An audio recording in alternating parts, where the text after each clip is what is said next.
Welcome to The Ritual Nurse, where healing meets humor, science, and a touch of magic.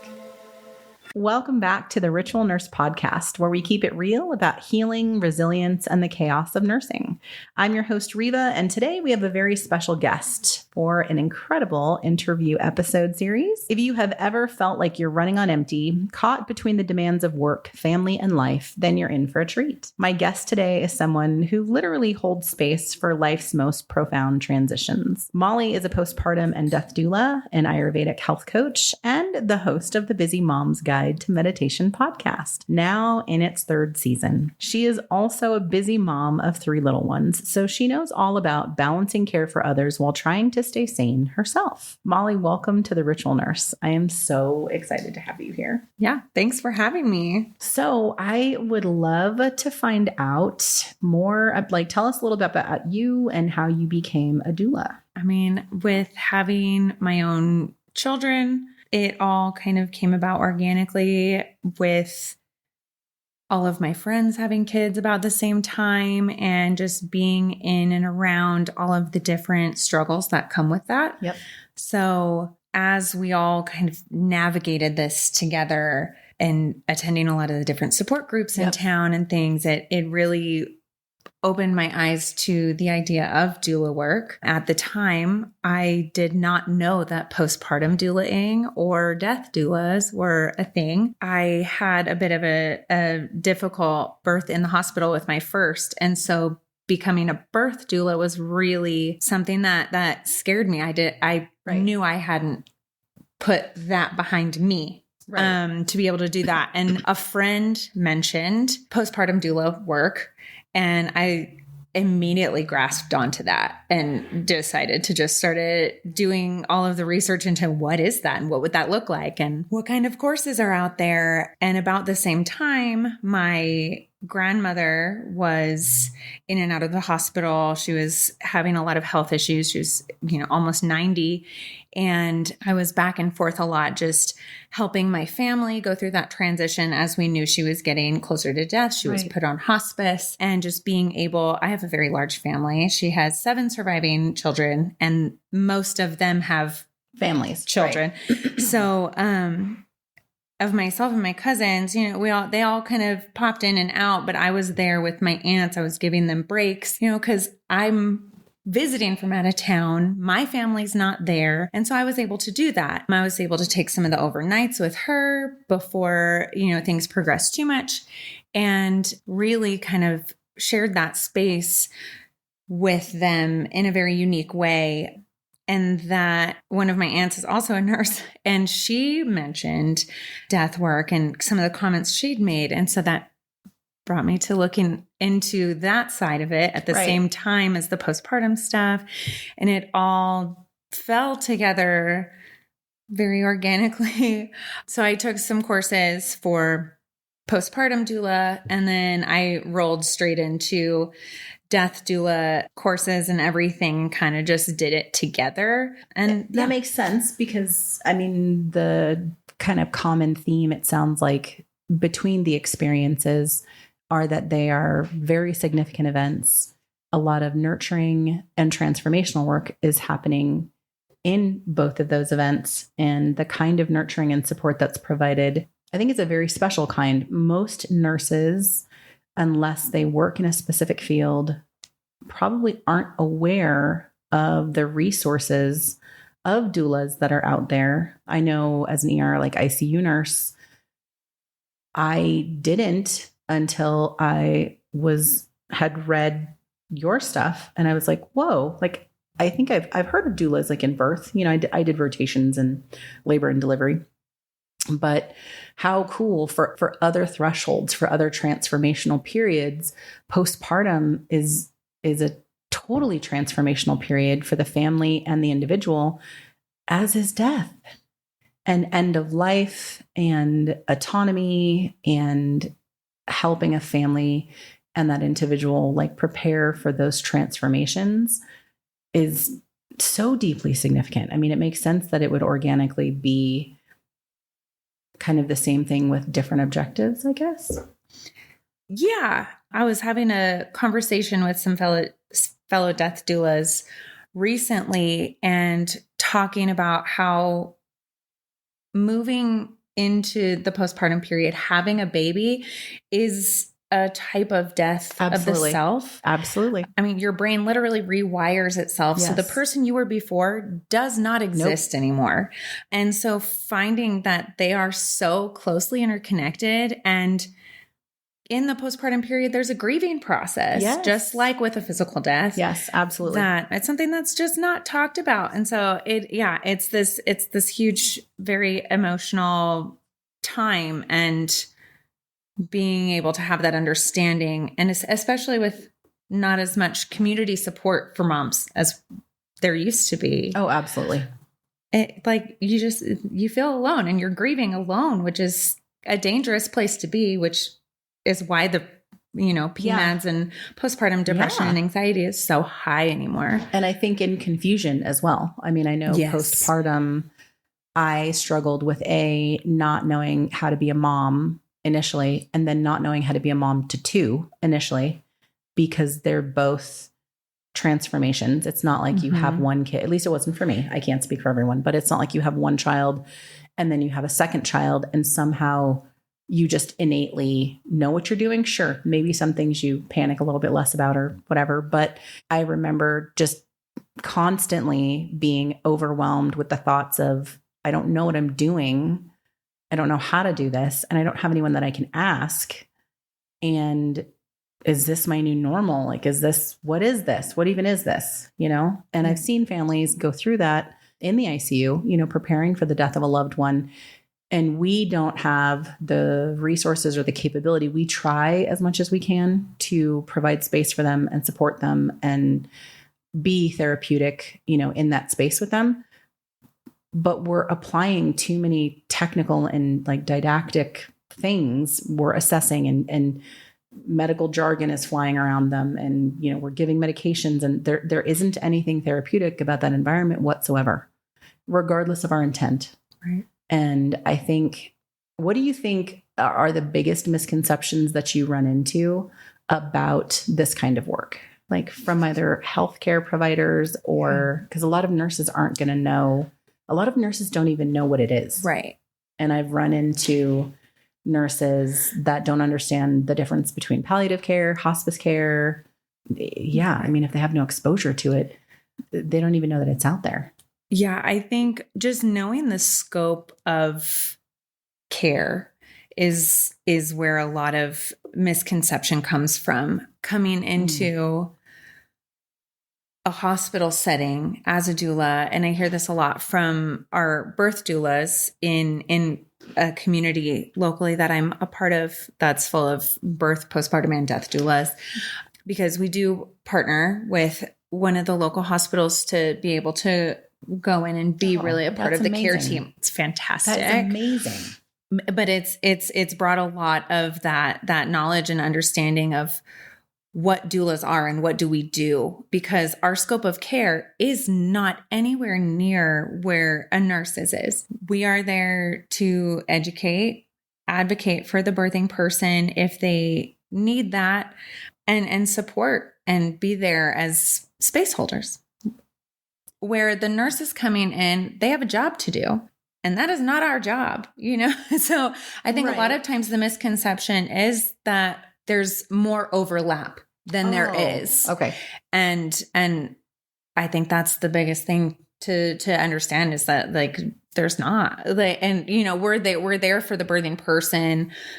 Scope of nursing is not anywhere near our scope, which is really interesting because we both work in that care space. Right.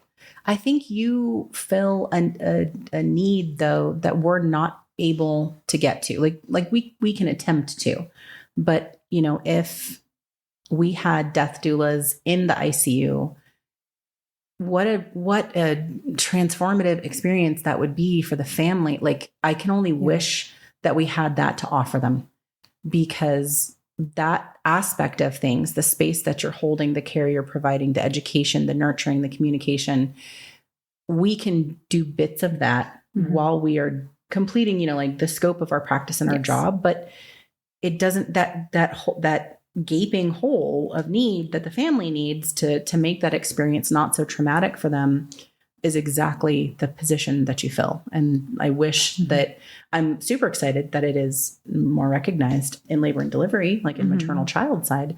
But I wish that we had that in other aspects. I wish that you guys could be in postpartum. I wish you guys could be in the ICU, even in the ER, that like if we had somebody, I get that it's not a longer process, it might be a more immediate process, but still the experience that you have in helping families navigate that or approach that understanding is something that sometimes we don't have time. It sounds awful to say that. Oh my gosh. Well, and but we don't have the time to do it. Well, the time and the people. A lot of times nursing is understaffed. And so you are needing to care for so many people in such a short amount of time that it is, every nurse that I've ever come in contact with has such a compassionate heart, and you put all of that into your job.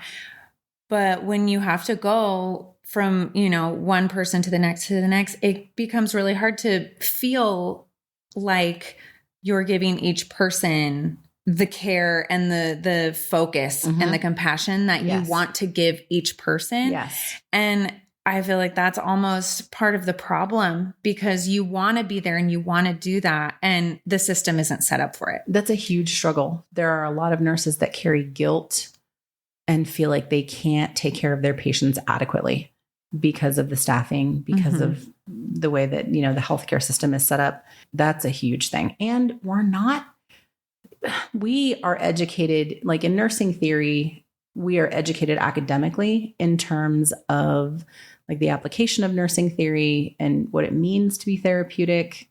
And we do have psychiatric education and psychology. We're taught these subjects in our degrees, but we don't have any hands-on training in that space because there's no room for that in our job description at the bedside. Now, I can't speak for hospice nurses. I can't speak for home health nurses. I've only worked in critical care and emergency medicine and a little bit in adolescent psychiatry. So I'm sure that those fields are structured differently and, do work differently in that regard. I think one of the things that, and I just realized that I wanted to find out both answers, but the question that I asked you was not misconceptions about what you do, but I wanted to find out what are the most common misconceptions you run into that people have about death or about like the postpartum period, like the transitions themselves. I think a lot of it is lack of communication between people. Yes. We have a lot of views about the postpartum period. Yes. You should be in this bubble of joy and love your baby and everything is going to just happen and you're going to figure it out. Right. But the reality is you feel like an island in turbulent seas with no boat. And if you do have a boat, it's a canoe and you have half a paddle and it's really difficult. And so accurate. Oh my gosh. Opening the conversation can clear up a lot of that, and just getting moms together and moms that have friends or other people in their sphere that are going through the same thing at the same time are the only ones who are talking about it. I was having a conversation recently and one of my friends was like, well, why doesn't anybody tell you that? And I was thinking about it. I said that so many times as a new mother. And I think what happens is that when you're in it, you're in it. Right. And when you get past that phase, you kind of have that mom brain moment of just clouding past it. And then you forget, you make yourself forget because it was not an easy or fun time to be in. Correct. And then real quick, just in the death side, again, grief is something taboo to talk about. People find it very uncomfortable. Yes, they can't sit in that emotional uncomfortableness. Yes. To even talk about the process or acknowledge it. And I think new moms are like that too. We don't want to say anything because we don't look stupid. Yeah. We or don't want to be judged or shamed or any of that.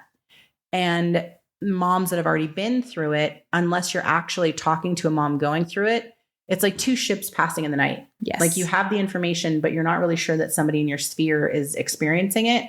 And you just don't, you're fighting your battles in the next stage of the unknown. These things don't come with a manual. So I got to figure this out. And I think, I mean, the miscommunication part of it is so massive. I wonder if it's like that just here, or I wonder if that's a cultural thing. Like, I wonder if it's like that in other cultures.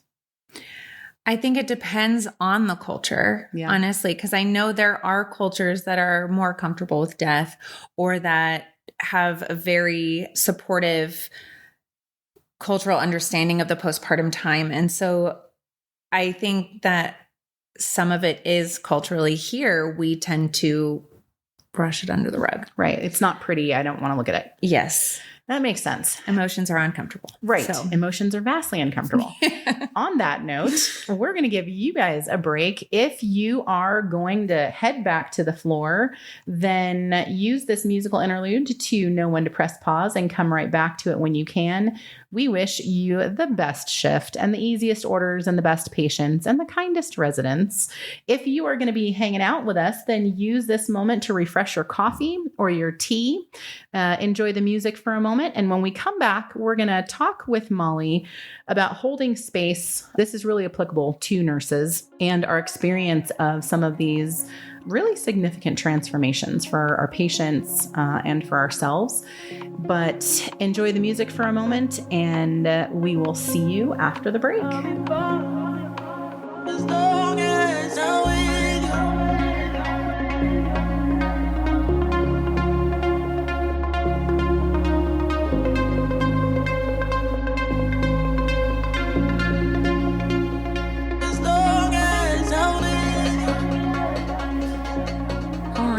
Thank you so much if you are still hanging out with us. If you are coming back to us after your shift or on another break, we hope that it has been just going amazing.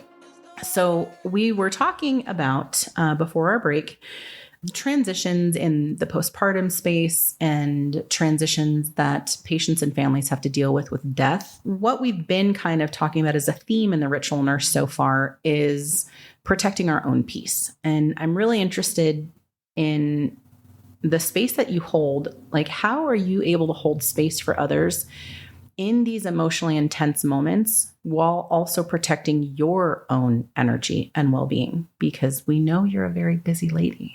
Yeah. I think the biggest thing within those really high intensity moments is, for me, I like grounding out and maintaining my own sense of self. Oh, I think in those moments, we empathize with people going through really difficult times. If you are dealing with a postpartum person and you are also a mother, a lot of things can either be triggering or they're just so relatable. Yeah. That it's easy to get caught up in remembering your own experiences while hearing theirs. And so you take that on and it's like your body's reliving it, right? Yes. The body holds on to those memories and feelings. Yes. So I think in that moment, just maintaining your own sense of self, reminding yourself in the moment that you are not going through that. It is their experience and you're holding space and witnessing them is a great way to kind of distance yourself without releasing the compassion. That is the most phenomenal description I think I have ever heard of therapeutic boundaries. We throw that word around like a corporate buzzword, but that's the best description that I've ever heard of it. Like, as you were saying it, the stupid look on my face, and of course our listeners can't see it, but I was like, oh my gosh, I can actually visualize what you're saying. And like holding that therapeutic boundary is like keeping myself within my lines, like the outline of who I am. And I don't know why mentally this picture just came to mind of, like an outline of a person on paper, but full of watercolor. And you have to keep the boundary. And, your patient has the same boundary and they have watercolor. And if you don't, the watercolor starts to mesh together. And it's so intrinsically hard to separate. Yes. And I'm like, oh my gosh, as nurses, if we're able to remind ourselves that we're not experiencing what they're experiencing, but we're here to help them with it. And our ability to relate can enhance our empathy. And we can maybe think of what we needed in that moment or what would have helped us in that moment. But we have to keep ourselves from reliving that moment. Exactly. And that is so huge. Now I know exactly what I need to tell my nursing students next week. That's absolutely amazing. That is the coolest way I think I've ever heard therapeutic boundaries actually explained. Because we talk about it all the time. And I don't think we actually explain it to nurses.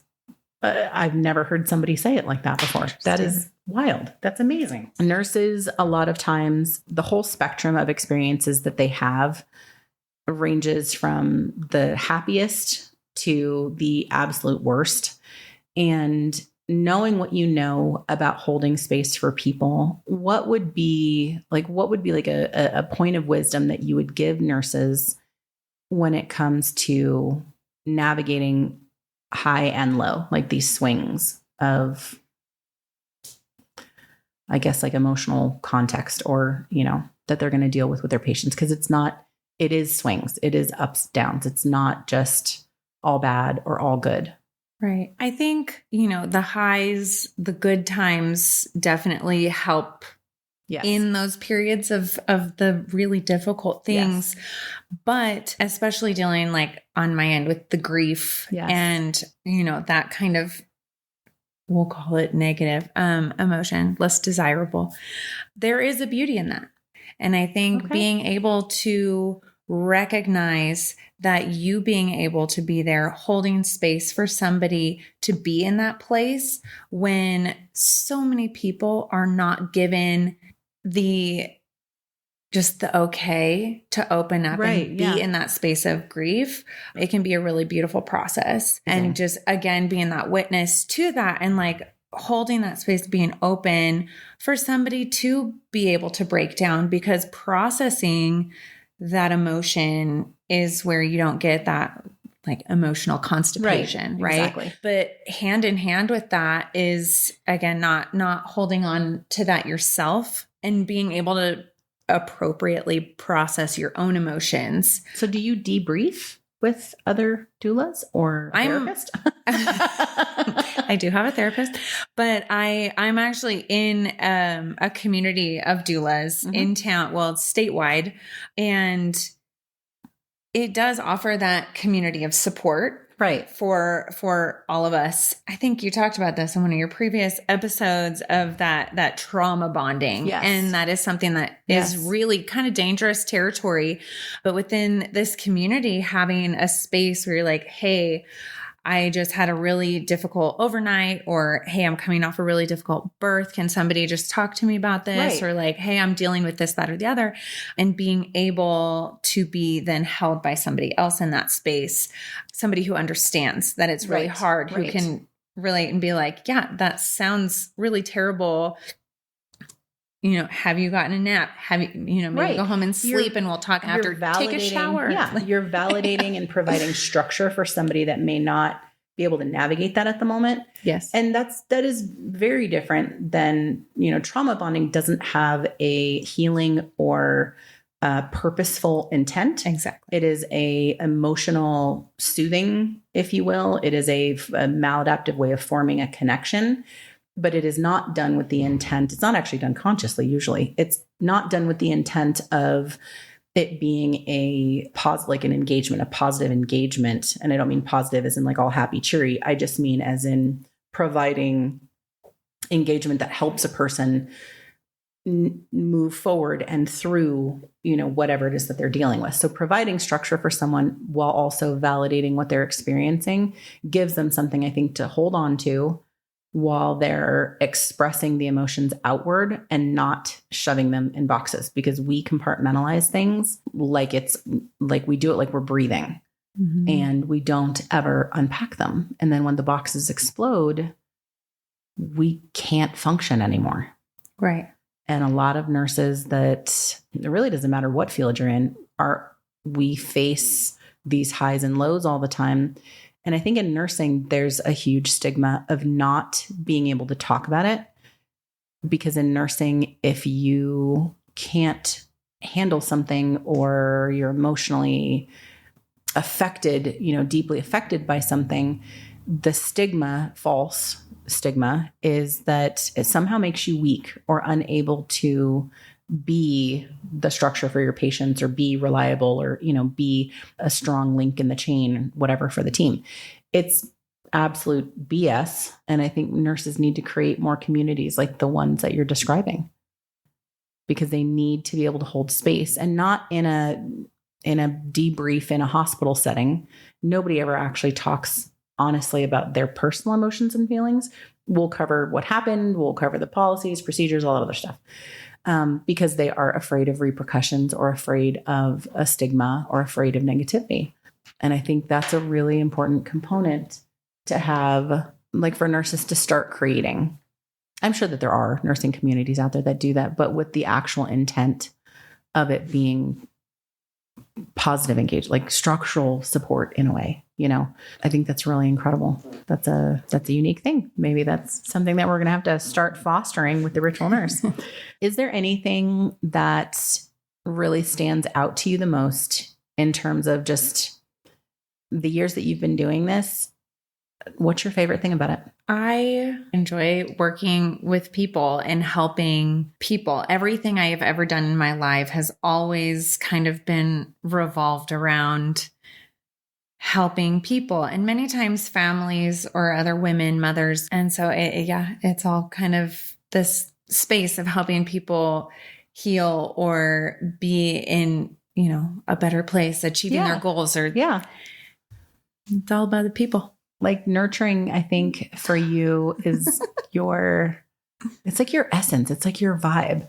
I know our listeners aren't sitting next to Molly and can't tell this, but you are somebody who you're one of the few people that I've seen whose job and the point of their job is it matches your essence.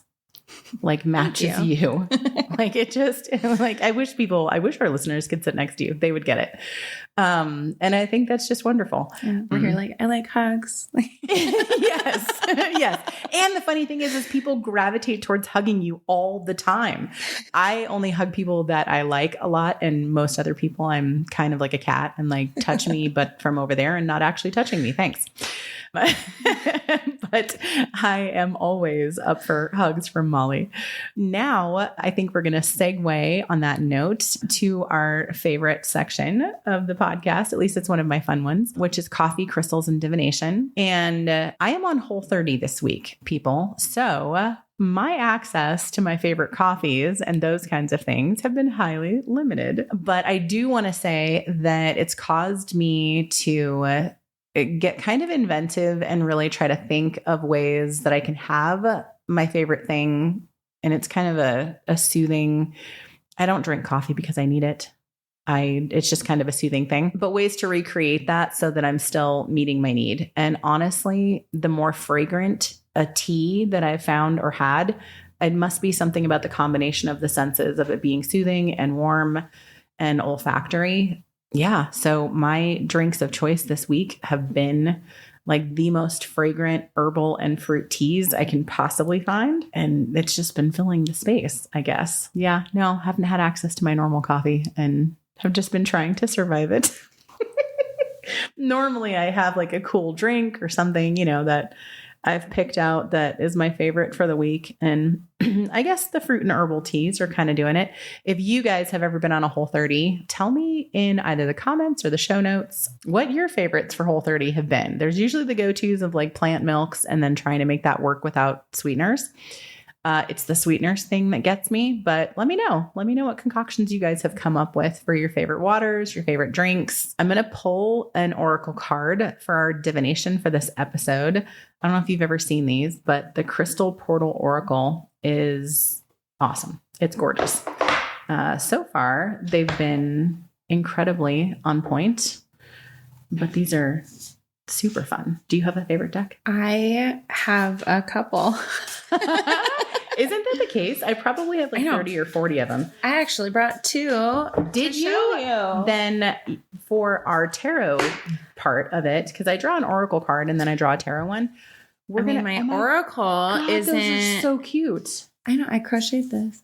My oracle is not crystals. Well, okay. The one that I brought isn't crystals. But it's called the Spirit Mama's Oracle, which I love. And actually, one of my friends came up with this with her. Came up with the oracle deck? Yeah, with her. We're going to use yours. Her friend. The Spirit Mamas, Victoria and Tiffany. They're fantastic. I love it. I'm going to have to look them up. And this is their Spirit Mama's Oracle. So put it on socials. Yeah. But how pretty is this? Look at these. Wait, I am wondering if I saw this deck at a sound healing that Jen did. Interesting. Okay. Yeah. Well, I'm like, I did also bring a tarot, but it's not as on brand. That does not matter. It's okay. However, draw an oracle card. Let's see what happens. I love it. I love when my guests bring their own decks. I mean, I do love using the crystal one, but I love seeing the other decks, and they're incredible. The healing mother. Totally irrelevant. Love it. Wow. Okay, that is a stunningly beautiful card. I'm going to have to take pictures of these. So I will put the deck, and if I can find links to the authors, of course, on our socials, so that you guys can see how absolutely beautiful this deck is. And if you want to purchase it from the artists, hopefully I'll be able to find the link and I'll put it on there. But what is the meaning of this card? So the imagery is a woman, and she is a representation of the goddess Sekhmet. And so it says she's here to heal your divine feminine, because we live in such a masculine world with all of these systems and constructs. Right. And so it's about stepping into your feminine power, whether it's your relationship to yourself or other women in your life. Allow this balance in your energy to be restored, and basically reminding you that the feminine isn't soft or weak. Not when it comes to Sekhmet, no. Exactly. So hold your boundaries, which we mentioned. And totally irrelevant. Totally lovingly irrelevant. Releasing anything that no longer serves you. That is absolutely perfect. That is wildly amazing. Yes. Wildly amazing. Okay. So that's incredible. Which tarot deck did you bring? As she giggles and looks at me. I love this. This is my horror tarot, because I absolutely love this deck. Okay. Now, I'm like, quick maybe question. it's the morbid fascination. You said horror, right? Horror. Okay. Yes. I mean, the morbid fascination. The other would have been just fine too. I'm like, hey, not a problem. Yeah. It's in a very ooh, okay. I love horror. Yes. Horror themed cloth. Love the cloth. Okay. I love this. But yeah, maybe it's the morbid fascination in me that just is drawn to stuff like this. I think people that deal with death and do so like with eyes open, like cognitively fully. Where did you go? Do have a different relationship to its concepts, to its imagery, to discussions about it, to all that, Yes. It's not taboo for us. So I think a lot of nurses can relate to that heavily. Yeah. Heavily. So I work in the financial services industry, and so working within the death community and being connected with protecting your legacy and helping people do that and achieve their financial goals. It all is very interconnected. And I absolutely love having death conversations with like our office manager because he gets really uncomfortable. Oh, no. That's amazing. Yes. So for your deck, this looks like the 10 of Wands. Mm-hmm. And there's a scroll and we'll call it a chalice, and 10 candles that are lit. What does your deck have to say about this? Or what is your interpretation for your deck for this? So I think the 10 of Wands has a lot to do with emotion and the propensity of, especially for this one, of being in touch with your emotions and understanding the meaning that they're supposed to bring to you. And the way that they're arranged in this card, it looks exactly like boundaries around the central figure. Yeah. And they are all lit. None of them are sideways. They're all upright, providing a really clear, it's almost like a circle around the central figure and the scroll and the meaning. So again, totally irrelevant, and I say totally relevant, completely like sarcastically. Right. I'm saying it fully ironically, not unironically. Yes. But that's an incredible card. I love the deck and I love the coloring of the deck. Like, holy cow. Yeah. How long have you had that deck?